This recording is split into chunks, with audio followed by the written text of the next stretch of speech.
तव्हांजे भाउ जे छोरनि खे सम्झाए मां पाण ईंदसि पाण। फ़क़ीरो बि कंहिंखां ताक़त में घटि न आहे। हीअ जागी कादम जी आहे। खुशखबरी अस्सलाम वालेकुम दोस्तों रियासत ड्रामे जो टीज़र नंबर ॿियो बि अचण वारो आहे तमामु जल्द। दोस्तों तव्हांखे ॿुधाईंदा हलंदासीं त हाणे तव्हांजे इंतज़ार जूं घड़ियूं बिल्कुलु ख़तमु थी चुकियूं आहिनि।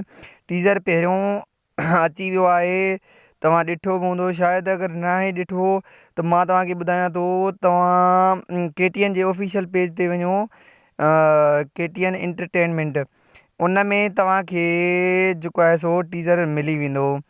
तक़रीबन यानी कि कुझु टाइम थी चुको आहे, यानी कि 8-9 ॾींहं थी चुका आहिनि जो टीज़र अची वियो आहे। दोस्तों रियासत ड्रामे में तमामु बहितरीनु एक्टर शामिलु आहिनि, जंहिंमें तव्हां इन तस्वीरनि में बि ॾिसी सघो था। आज़म मेंगल साहब हिन ड्रामे में एंट्री कई आहे ऐं ॿिया बि खोड़ सारा अदाकार आहिनि। एस भट्टी आहे ऐं उन खां अलावा खोड़ सारा अदाकार हिन ड्रामे में शामिलु आहिनि। दोस्तों हीउ ड्रामो तव्हांखे ॾाढो वणंदो ऐं ज़बरदस्त ड्रामो आहे ऐं हिन जी कास्ट बि ज़बरदस्त आहे। दोस्तों उम्मीद कयां थो त तव्हांखे हीअ वीडियो पसंदि आई हूंदी। वीडियो पसंदि अचण ते लाइक कयो ऐं चैनल खे सब्सक्राइब कयो। महिरबानी।